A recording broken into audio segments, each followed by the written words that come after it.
My name is Olivia Mitchell. I'm 32, and I was fired from our 3-generation family business because of my brother's schemes.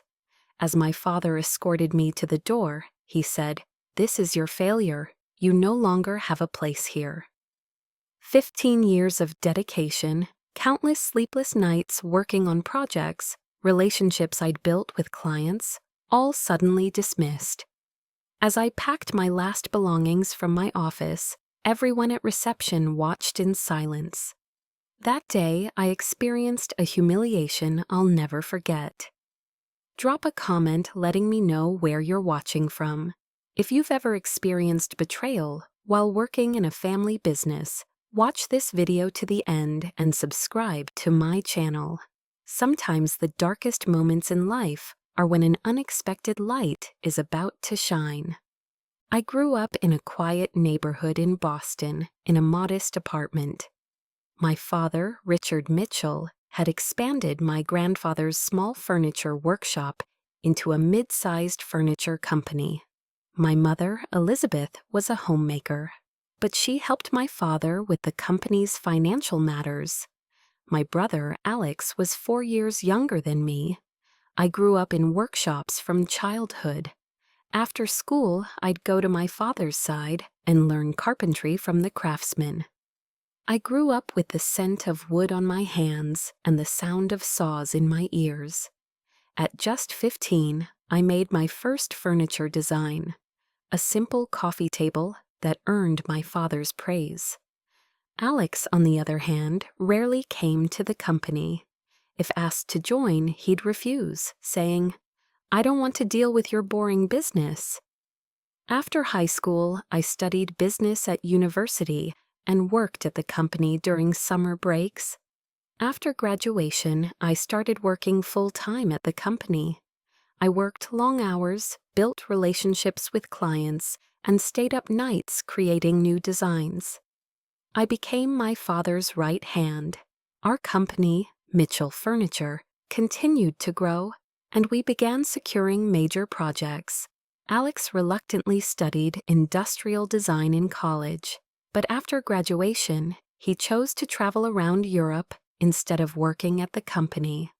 After 2 years of finding himself, he returned home at 30 and suddenly expressed interest in working for the family business. Initially, I supported this idea. After all, it was our family business, and my brother should have a place there too. My father gave him a position in the design department, but while we expected Alex to use his imagination, our first conflict occurred during his 3rd week at the company. In a department meeting, he presented a project I had been developing for a long time as if it were his own idea. Everything changed last year when my father suddenly had a heart attack. While I was running the company during his days in the hospital, Alex, interestingly, was constantly by my father's side. It was an emotional period. While I was trying to keep the company afloat, Alex was playing the role of the devoted son at the hospital. When my father recovered and returned home, doctors advised him to stay away from stressful environments. He needed to reduce his role in the company. We were going to discuss restructuring the management at a family meeting. At the table sat my mother, father, Alex, and me. "We need to talk about the future of the company," my father said, looking tired. "The doctor told me to reduce my workload, so we need to restructure." My heart raced. I had been waiting for this moment for 15 years. I was already managing the projects, clients, and all operations. My father continued, "Therefore, for the general manager position." At that moment, Alex interrupted. "Dad, your health is the most important thing. Olivia is already very busy. You've mentioned how stressed she is. I can take on this responsibility." I was shocked. I couldn't understand how Alex could make such an offer. He had been working at the company for just over a year and hadn't managed any significant projects. "I'm already effectively running the company," I said, trying to stay calm. I also managed all operations during Dad's illness. My mother interjected, "But honey, you're already so busy. A bit more responsibility might wear you out." I saw hesitation in my father's eyes. Then he said these words, "Maybe a fresh perspective could be good for the company. Alex has brought innovative ideas to our recent projects." An inner voice wanted to scream, "Which projects?" My brother didn't even attend most meetings, but my family somehow ignored this reality. In the following weeks, the situation deteriorated. My father officially appointed Alex as Deputy General Manager and gave him significant signing authority in the company. I would remain as Operations Director, but now I would report to my brother. With 15 years of experience, reporting to someone who joined the company 4 years ago. Alex's first action was to change the supply chain I had built. He said he found more affordable alternatives to the reliable suppliers we had worked with for years. Of course, the prices were affordable, but the quality was disastrous. When the first deliveries arrived, the poor quality of the woods used in the furniture couldn't be ignored. "We can't produce premium products with these materials," I told him in his office. "Our customers expect a certain quality." Alex leaned back with a confident attitude. "We're updating our business model, Olivia. If we want to reach a broader customer base, we need to lower our prices." "But we're a boutique furniture company. We serve the premium segment. This strategy will destroy the brand value our grandfather built." "Oh, you're always stuck in the past. Change is necessary for growth," he said, and then added disturbingly, "Maybe that's why Dad chose me for change." A week after this conversation, 2 of our long-term corporate clients canceled their orders. They mentioned quality issues. Relationships I had built over 10 years were crumbling within weeks. Things got even worse. Alex began making financial decisions without my department's knowledge.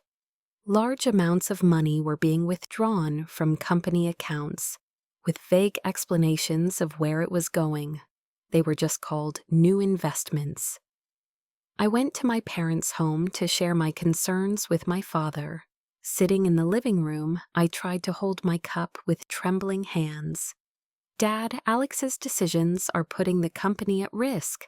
We're losing our customers, our quality is declining, and there are financial uncertainties." My father looked at me with tired eyes. "Olivia, maybe you need to let go of control a bit. Give Alex a chance. He's part of this family too."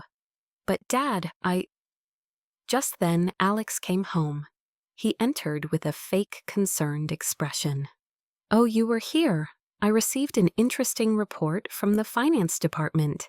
Some expenses from the last 3 years haven't been fully documented.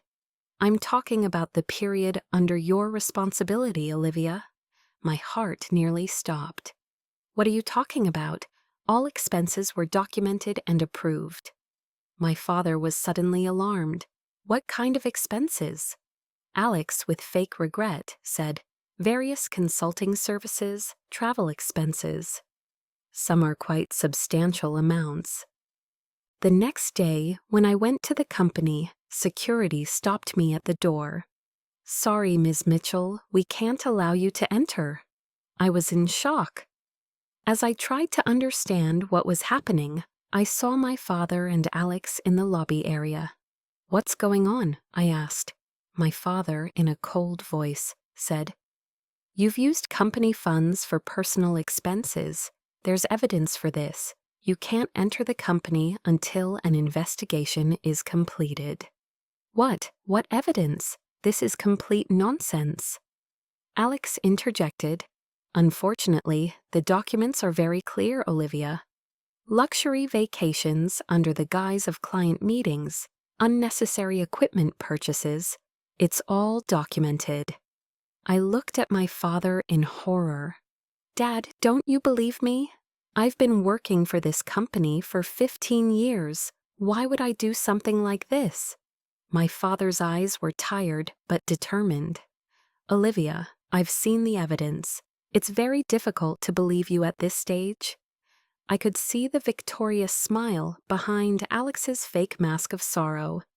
At that moment, I realized my brother had fabricated this false evidence himself. He wanted to remove me from the company, to take complete control. It was at that moment, as my father escorted me to the door, that he said, "This is your failure. You no longer have a place here." As I gathered my things, I couldn't bear to look at the shocked expressions on the faces of people I had worked with for years. When I got into my car, I began sobbing uncontrollably. My entire life, all my efforts had been taken from me in an instant.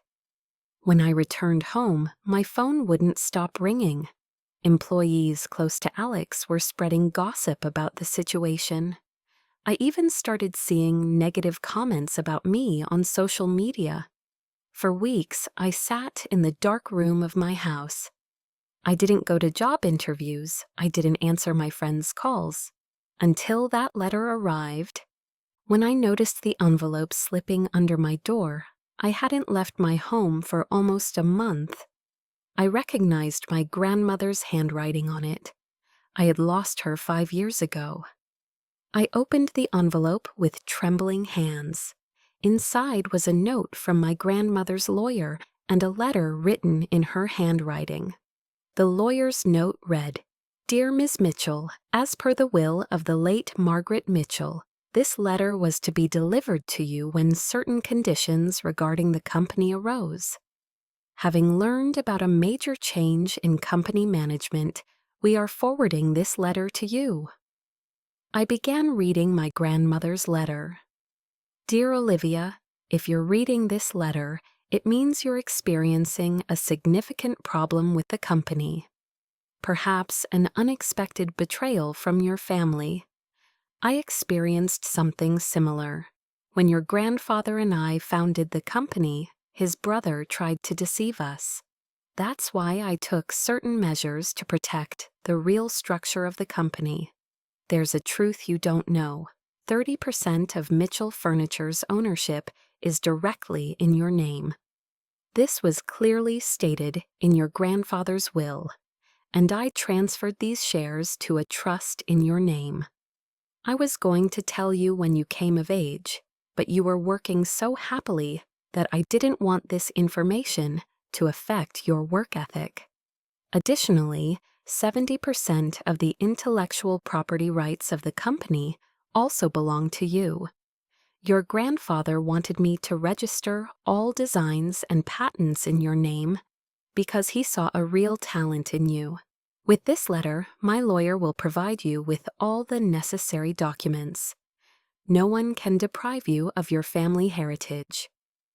With love, Grandma Margaret." I read the letter multiple times. I couldn't believe it. When the lawyer called me, he confirmed all the documents. Indeed, a significant part of Mitchell Furniture belonged to me, and I owned the rights to all the designs. 3 days later, I went to the company with my lawyer. Alex and my father were in a board meeting. When we entered, I'll never forget the shocked expression on Alex's face. "What are you doing here?" he asked angrily. My lawyer spoke calmly.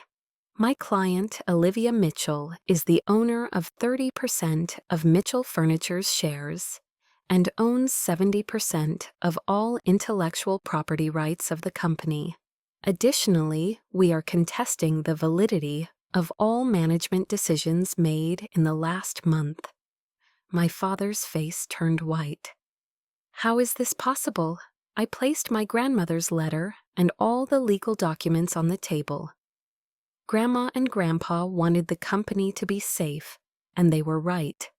From that moment on, the company dynamics completely changed. Alex's false evidence was examined, and my innocence was proven.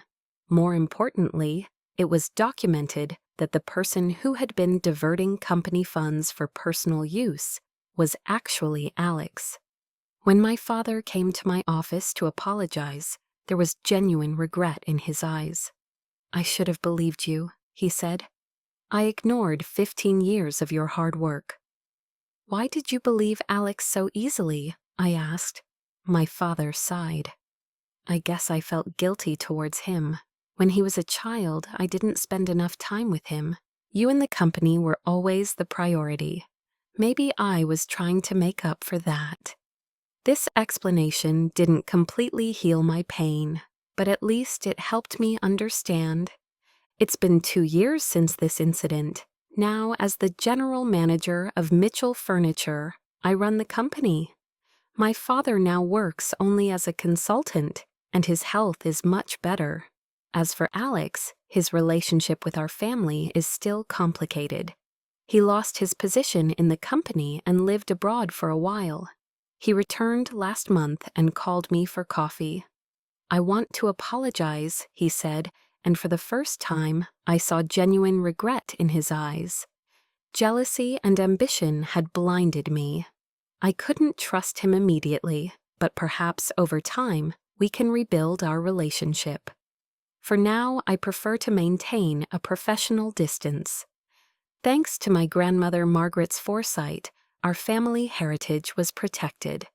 Now I keep her portrait hanging in my office, reminding me every day that sometimes in life, support can come at the most unexpected times, from the most unexpected people. The biggest lesson I've learned from this experience: hard work and honesty eventually pay off. And sometimes, in our family's past, there's a love that continues to protect us. Have you ever experienced similar betrayals while working in a family business? Or do you have stories of unexpected support from your family? Share in the comments. Remember, sometimes the darkest moments in life allow us to discover the strength within. If this video inspired you, don't forget to like and share. Subscribe to my channel so you don't miss similar real-life stories.